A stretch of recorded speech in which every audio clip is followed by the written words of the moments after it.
mission to ensure that we maintained more than enough performance margin for both the primary mission and a chance at recovery today on that first stage. Now, above the first stage is the second stage, and about 2.5 minutes into flight, it will separate from the first stage. Then it'll ignite its single Merlin vacuum engine to carry the GPS III satellite into a highly elliptical orbit. The apogee, or the highest point of that orbit, will ultimately end up at about 20,000 kilometers above the Earth's surface, at which point the satellite will then separate and then perform some burns to enter into a circular medium Earth orbit about 20,200 kilometers above the Earth. You'll also notice that the second stage fuel tank is painted gray today, and that's so we absorb a little more heat from the sun while we're not eclipsed by the Earth. That helps the fuel tank stay at the proper temperature for today's mission when we go into the Earth's shadow. Now, at the very top of the rocket is the payload fairing. The GPS III satellite is currently enclosed inside of it, and it's 17 feet in diameter. It protects the satellite from aerodynamic heating, loads, and contamination during the ascent portion of the mission, but once we reach the vacuum of space, we'll jettison those fairing halves back to Earth while the second stage continues to take the satellite to orbit. The fairing halves that we're using today are brand new, and we will be attempting to recover them using our recovery ships, Miss Tree and Miss Chief. However, we aren't planning a catch attempt today, and instead we'll scoop these out of the water later on this evening. Now, finally, next to the rocket is that large truss structure that we refer to as the Transporter Erector, or TE. The TE rolls Falcon 9 out to the launch pad, raises it to the vertical launch position, and also routes power, fluids, and communication to both the rocket and satellite. Good afternoon. I'm John Innsbrucker, Falcon 9 Principal Integration Engineer here at SpaceX. We're coming up on 9.5 minutes to launch, and to get to this point, we rolled Falcon 9 out to the pad Sunday night, about 41 hours before launch, and we went vertical on the pad at roughly 10 a.m. local time yesterday. The chief engineer held his technical poll at T-minus 1 hours, and the launch director held a propellant load and launch go, no-go poll at T-minus 38 minutes. The vehicle is healthy. We are currently working, no issues. Now, if we do have to call a hold on today's launch, we have a backup opportunity tomorrow at 3:51 Eastern Time in the afternoon. That's about 4 minutes earlier than today's opening of the window. Now, right now, we're targeting the end of the window just after 16:10 Eastern Time for liftoff. Now, after the go-no-go polls, Falcon 9 has been loading propellants. It began at T-minus 35 minutes. We began with fuel going into both the first and second stage, oxidizer into the first stage. For fuel, we use a refined form of kerosene known as RP1, rocket propellant grade 1. Our oxidizer is a super chilled liquid oxygen, and we call that LOX. Now, currently, the second stage that you can see outlined with that gray paint that Shiva mentioned, that fuel is completely loaded. We're still loading fuel on the first stage. That'll go until T-minus 6 minutes. And as you can see from the plume streaming off of the first and second stage LOX tanks, we are continuing to load liquid oxygen onto both of those stages right now. We're also loading helium gas onboard storage vessels on the first and second stage. The Falcon 9 uses helium gas as a pressurant in the fuel and the LOX tanks. As the Merlin engine pumps pull RP1 and LOX out of the tanks, we have to fill the empty volume, what we call ullage, with helium that is heated by the engine. Heating the helium helps expand it to fill the tanks. Now at T-minus 7 minutes coming up here, engine chill will begin. We'll hear that call out. This is where we allow a small amount of the super chilled liquid oxygen to flow past the turbopump inlets. That cools them down to avoid thermal shocks when we light the Merlin engines at T-minus 2 seconds. Finally, you can see to the left of the rocket is the Transporter Erector, what we also call the strongback. That will retract away from the rocket about 2 degrees at T-minus 4 minutes. That gives the necessary clearance for Falcon 9 to begin the liftoff sequence. Now on top of Falcon 9, we have the spacecraft. The spacecraft team has transitioned the GPS satellite to internal battery power. That happened at T-minus 15 minutes. They're working no issues, and there are no further actions required of the satellite before launch. We're launching out of the eastern range, and currently the range is go. They're ready to support. The air and the sea space is clear around us. They've also been launching the balloons for us to help get the weather. The weather from clouds, lightning, electric fields right now is go. What we've been watching is the upper altitude winds. The gradient but from one altitude to the other has been borderline where we might exceed the load capability of the Falcon 9. We are currently go. We will get one last weather balloon piece of data coming up here in a couple of minutes. But right now, all systems continue to be go for a liftoff just after 4:10 p.m. Eastern Time. Now, as we mentioned earlier, today's mission is for the United States Space Force, and we're launching the GPS III Space Vehicle number 3 as our payload. Now we'll hear from Lieutenant Colonel Margaret Sullivan, material leader of the GPS III space vehicles, and Tanya Ladwig, acting vice president of navigation systems at Lockheed Martin, to learn more about today's satellite.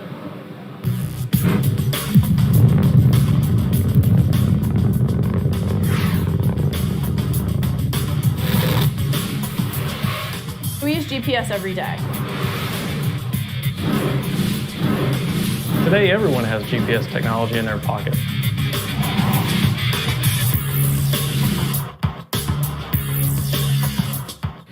It's 25 years of space-based position, navigation, and timing, supporting the entire world. GPS touches the lives of everyday people all the time.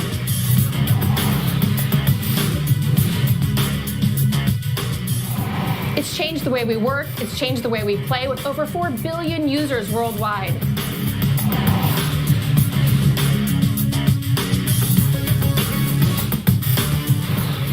We're already preparing for the next generation of GPS satellites with our GPS III follow-on contract, and we're inserting greater technology for greater capability.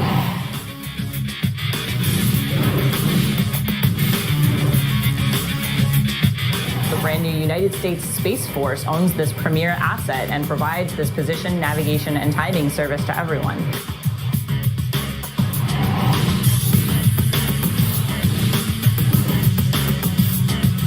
And for all personnel on the countdown net, we have an update from GNC informing us we have a good weather balloon.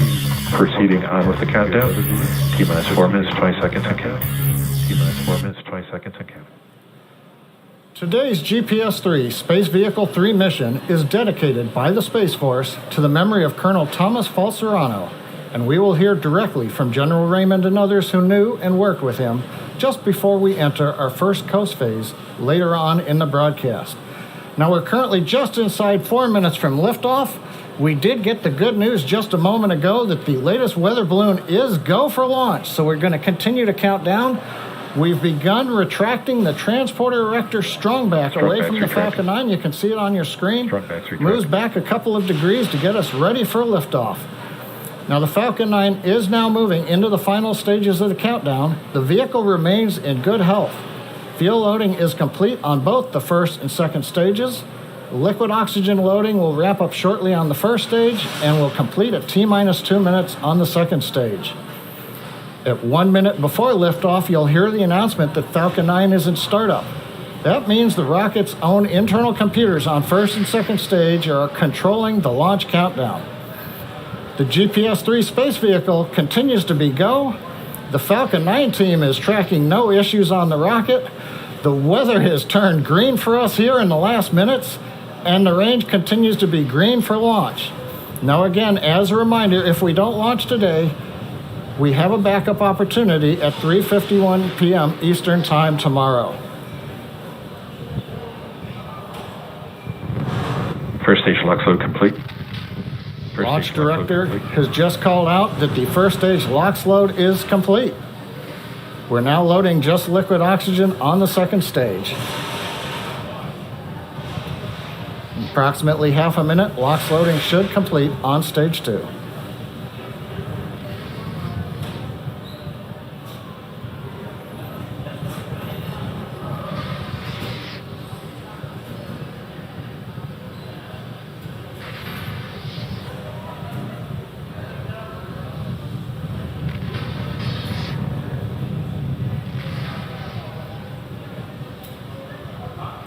T-minus 2 minutes. That announcement tells us that that chill-in that we began at T-minus 7 minutes has lasted long enough. And we are good for the ignition sequence on the Merlin engines coming up in just over a minute and 40 seconds. Second stage lock load complete.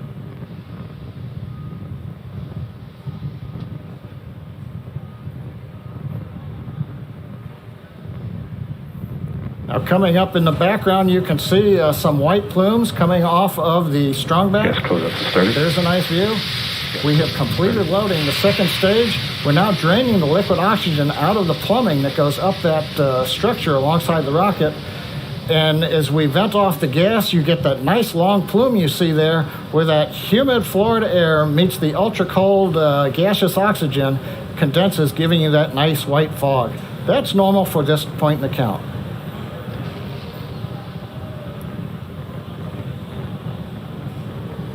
Falcon's in startup. FTS configured for flight. Launch director is announced. We're inside of a minute. We are in startup on the flight computers.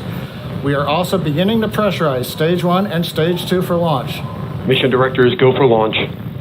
Mission directors, go for launch. We've heard the final call-outs. Mission director, launch director are go for launch. So at T-minus 30 seconds coming up, all systems are go for launch of Falcon 9 with GPS 3 space vehicle number 3. T-minus 30 seconds.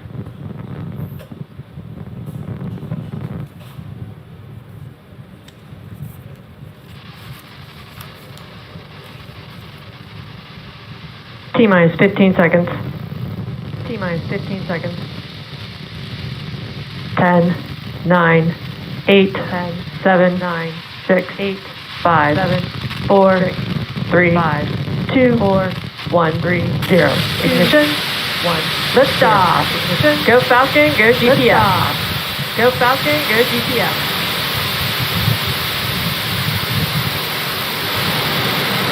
Vehicle is pushing down right. Windy chamber pressure.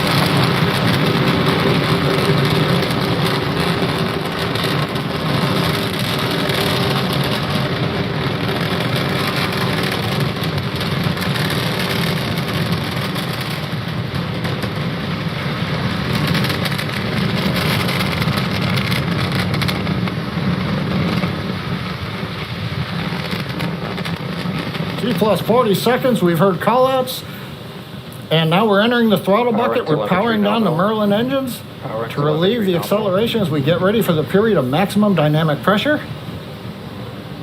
We're in the throttle bucket, now we're beginning to power back up. We hear the call-out exiting throttle bucket, the 9 Merlin 1D engines going back to full power, and we are now supersonic.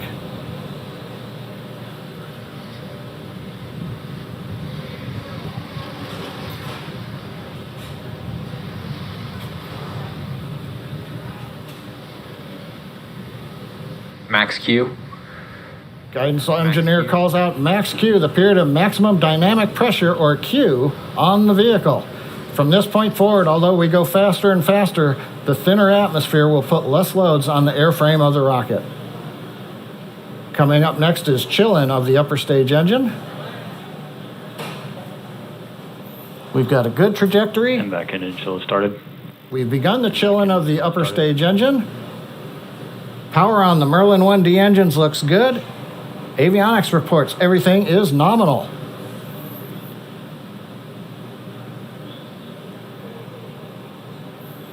And we're T plus 2 minutes into flight.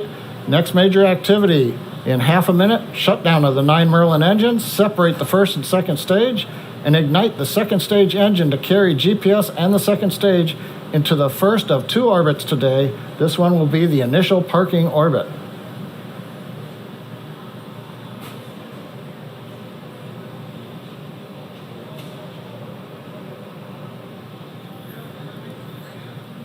Falcon 9 preparing for MECO.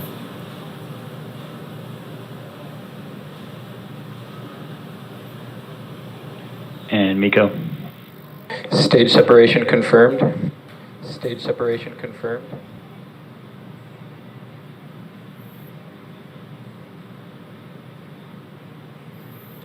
And we've confirmed ignition of the second stage engine after a good stage 1, stage 2 SEP.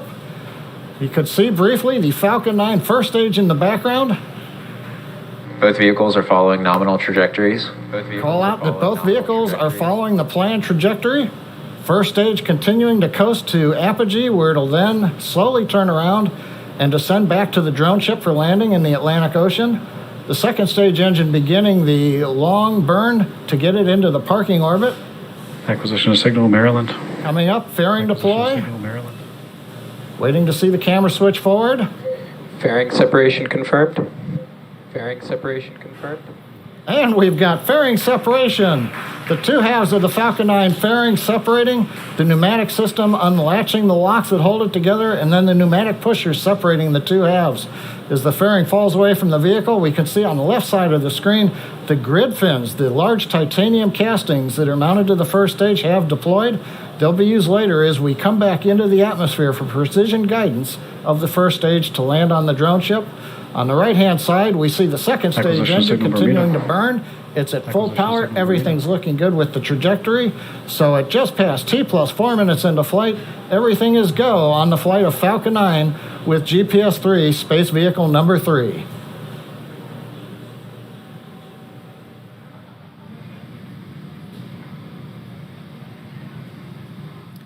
T plus 4 minutes and 25 seconds into flight. We're currently in the first of two planned Merlin vacuum engine burns. Currently looking at the data, the second stage engine burn is nominal. On your left-hand screen, you can see the first stage as it's performing that reorientation that John and I talked about. The grid fins are deployed, and you're seeing some thruster plumes there from the attitude control system that are getting it ready so that the 9 Merlin 1D engines are pointed towards the atmosphere as it re-enters into Earth's atmosphere. Beautiful views of the planet beneath both the first stage and the second stage. Second stage is continuing into its burn. We're expecting this burn Both to vehicles last continue to about follow nominal trajectories. 5 minutes and 15 seconds. And entry burn will actually begin on the first stage in just about a minute from now. During the entry burn, we'll ignite 3 of the Merlin 1D engines on the first stage. That'll give us a chance to slow down the stage as it ends up re-entering the Earth's atmosphere and reduce the aerodynamic loads as it starts to bite into the thicker parts of the air around our planet. You can see the Merlin vacuum engine on your right-hand screen, the nozzle extension there growing red hot. That's expected. And we're really, we have such a long nozzle extension on there to try to get the most performance out of the pressure coming out of the thrust chamber on the second stage engine. So coming up here in about 15 seconds is entry burn. Watch for that on your left-hand screen. That'll ignite 3 of the Merlin 1D engines, while second stage continues to burn towards that elliptical orbit with the GPS vehicle on board. Stage 1 FTS is saved. Stage 1 FTS is saved.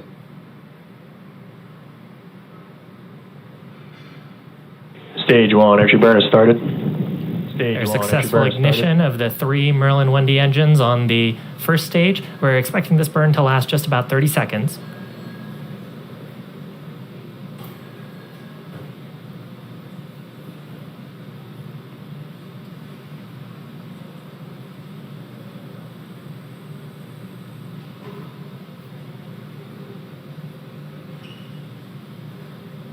Stage 1 entry burn shutdown. You see some bursts there. Successful shutdown of the engine and some attitude control bursts just to get that orientation right. Now, once we get into the thicker parts of the atmosphere where those grid fins have some aerodynamic control authority, they will do most of the guiding to take the first stage towards our drone ship named Just Read the Instructions, which is about 350 nautical miles off the east coast of Florida. Coming up at about 50 seconds from now, we'll have 2 events happening about the same time. The first stage will ignite its single center Merlin 1D engine for landing burn. About the same time, the second stage will perform secondary engine Stage cutoff. Stage 2 has entered terminal guidance. Or SECO number 1. Terminal guidance. And while those 2 things occur, about 25 seconds later, the first stage will hopefully touch down on our drone ship. In between, they're deploying its landing legs. So watch for that on your left-hand screen. Stage 2 FTS is saved. Stage 2 FTS is saved. Drone ship AOS. Drone ship AOS. Stage 1 landing burn is starting. Stage 1 ignition of that center Merlin engine on the first stage. SECO 1. Successful confirmation of shutdown of the Merlin vacuum engine. The guidance engineer is evaluating the orbit of the second stage now. Nominal parking orbit. Nominal parking orbit, Landing that's leg exactly what we deployed. want to hear.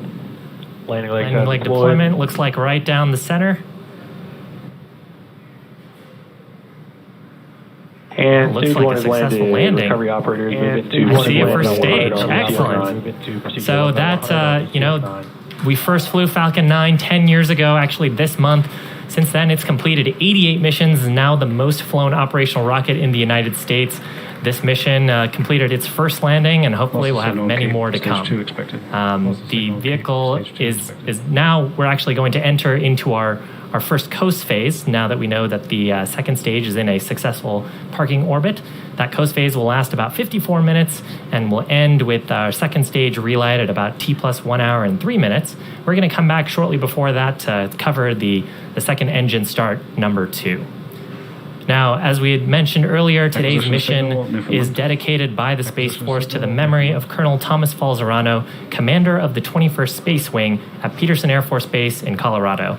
As a leader of the Air Force's 5th largest wing, he commanded a workforce of approximately 4,300 space professionals worldwide. We'll now hear from General Raymond and a number of Colonel Falzarano's colleagues in the Air Force and Space Force about the impact he had on all those he worked with.